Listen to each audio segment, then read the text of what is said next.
Exodus chapter 21, verse 22 through verse 36. Now suppose two men are fighting, and in the process they accidentally strike a pregnant woman, so she gives birth prematurely. If no further injury results, the man who struck the woman must pay the amount of compensation the woman's husband demands and the judges approve. But if there is further injury, the punishment must match the injury: a life for a life, an eye for an eye, a tooth for a tooth, and a hand for a hand, a foot for a foot, a burn for a burn, a wound for a wound, a bruise for a bruise.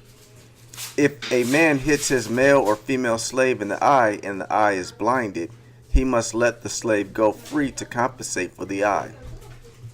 If a man knocks out the tooth of his male or female slave, he must let the slave go free to compensate for the tooth. If an ox gores a man or woman to death, the ox must be stoned, and its flesh may not be eaten. In such a case, however, the owner will not be held liable. But suppose the ox had a reputation for goring, and the owner had been informed but failed to keep it under control. If the ox then kills someone, it must be stoned, and the owner must also be put to death. However, the dead person's relatives may accept payment to compensate for the loss of life. The owner of the ox may redeem his life by paying whatever is demanded. The same regulation applies if the ox gores a boy or a girl. But if the ox gores a slave, either male or female, the animal's owner must pay the slave's owner 30 silver coins, and the ox must be stoned.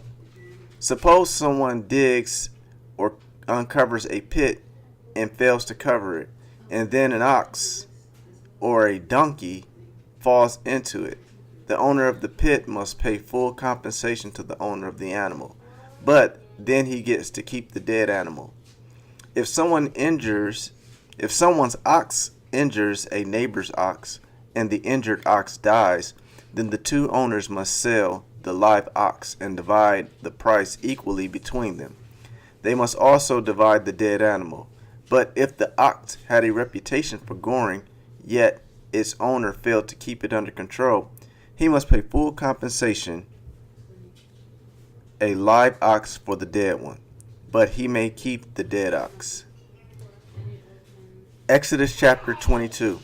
If someone steals an ox or sheep and then kills or sells it, the thief must pay back 5 oxen for each ox stolen, and the 4 sheep for each sheep stolen. If a thief is caught in the act of breaking into a house and is struck and killed in the process, the person who killed the thief is not guilty of murder.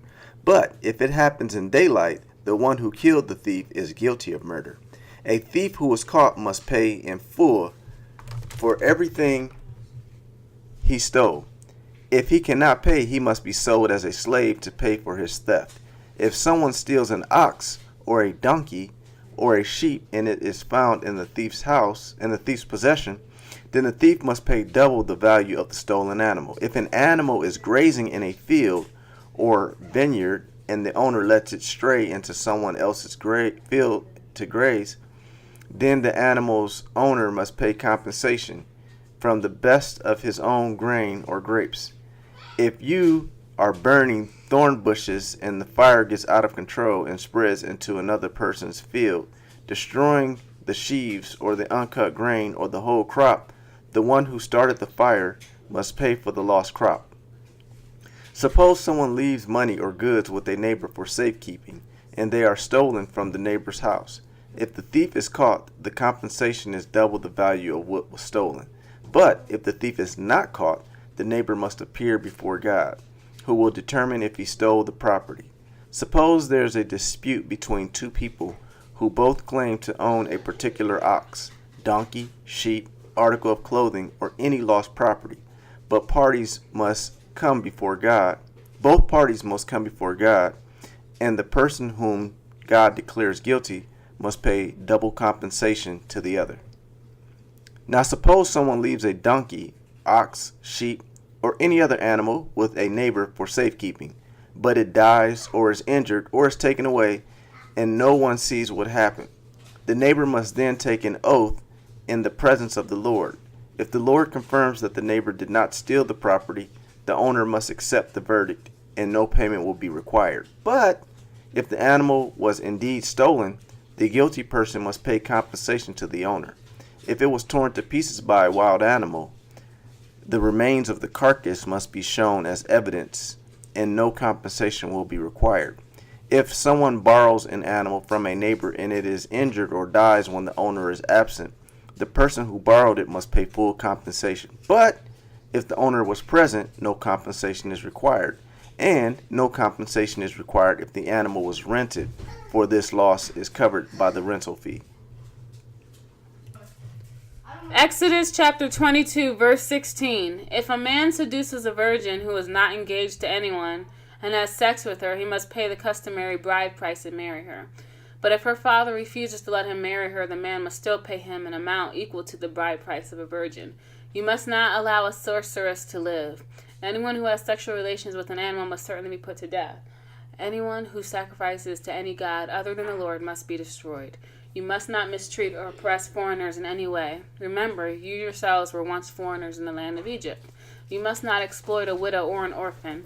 If you exploit them in any way and they cry out to me, then I will certainly hear their cry. My anger will blaze against you, and I will kill you with the sword. Then your wives will be widows and your children fatherless.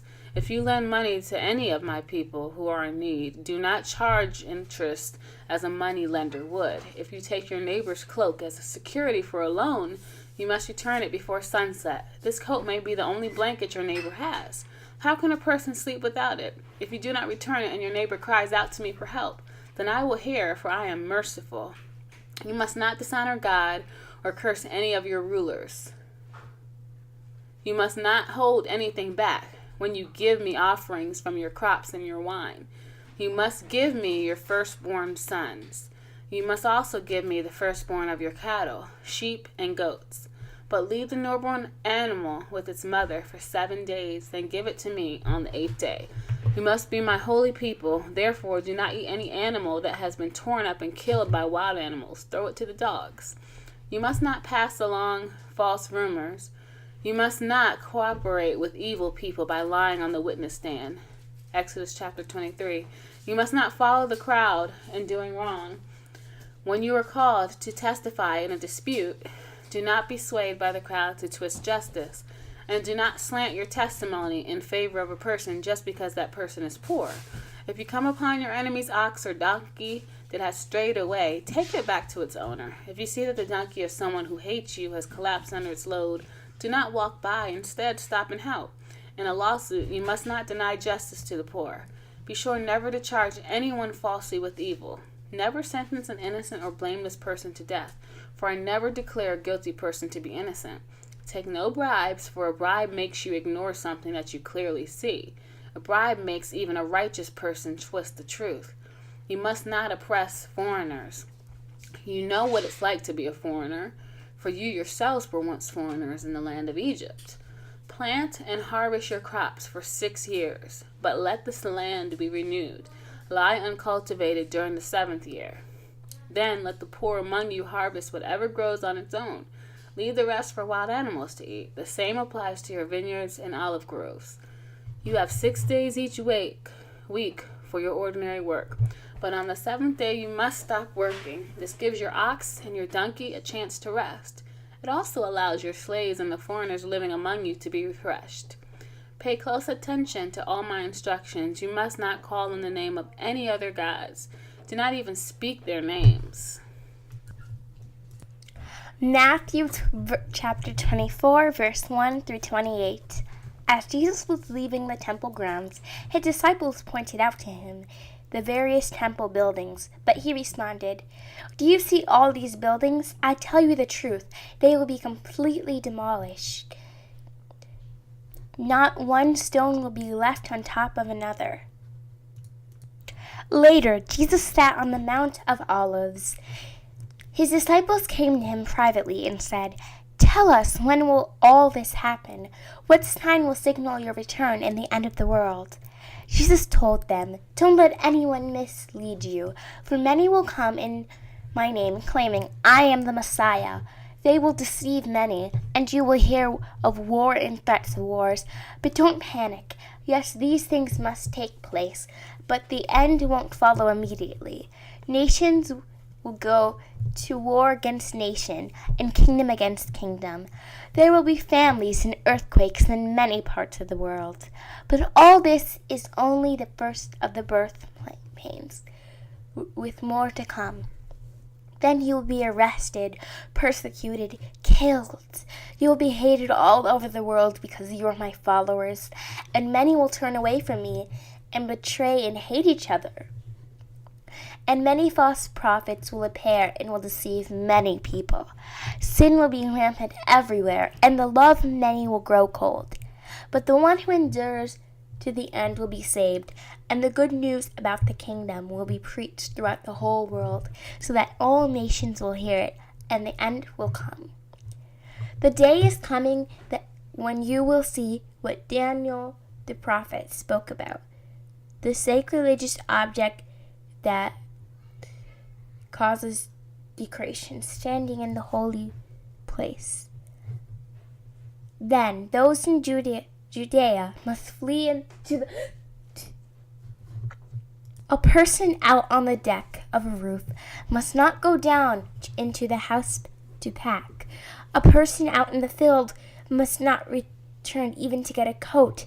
How terrible it will be for pregnant women and for nursing mothers in those days, and pray that your flight will not be in winter or on the Sabbath, for there will be greater extinguish than at any time since the time of calamity is shortened. Not a single person will survive, but it will be shortened for the sake of God's chosen one. Then if anyone tells you, 'Look, here is the Messiah,' there he is, don't believe it. For false messiahs and false prophets will rise up and perform great signs and wonders to deceive, if possible, even God's chosen ones. See, I have warned you about this ahead of time. So if someone tells you, 'Look, the Messiah is out on the desert,' don't bother to go and look. Or 'Look, he is hiding here.' Don't believe it. For as the lightning flashes in the east and shines to the west, so it will be when the Son of Man comes. Just as the gathering of vultures shows there is carcass nearby, so these signs indicate that the end is near." Psalm chapter 29. Honor the Lord, your heavenly beings. Honor the Lord for his glory and strength. Honor the Lord for the glory of his name. Worship the Lord in the splendor of his holiness. The voice of the Lord echoes above the sea. The God of glory thunders. The Lord thunders over the mighty sea. The voice of the Lord is powerful. The voice of the Lord is majesty. The voice of the Lord splits the mighty cedars. The Lord shatters the cedars of Lebanon. He makes Lebanon's mountains skip like a calf. He makes Mount Hermon leap like a young wild ox. The voice of the Lord strikes with bolts of lightning. The voice of the Lord makes the barren wilderness quake. The Lord shakes the wilderness of Kadesh.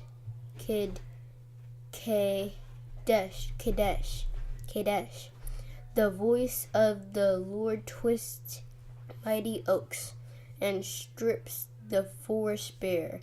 In his temple everyone shouts glory. The Lord rules over the floodwaters. The Lord reigns as king forever.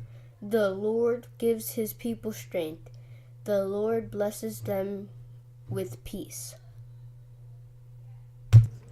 While I was at the window of my house, look.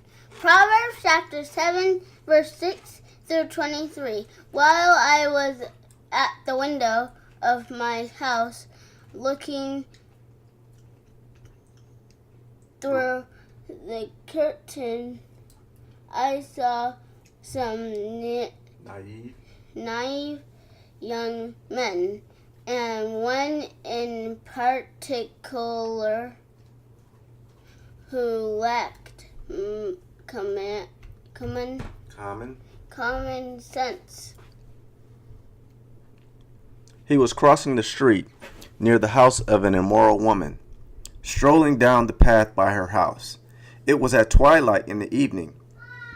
As deep darkness fell, the woman approached him seductively, dressed and sly of heart.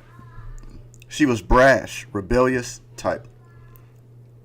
Never content to stay at home, she is often in the streets and markets, soliciting at every corner. She threw her arms around him and kissed him. And with a brazen look she said, "I've just made my peace offerings and fulfilled my vows. You're the one I was looking for. I came out to find you, and here you are. My bed is spread with beautiful blankets, with colored sheets of Egyptian linen.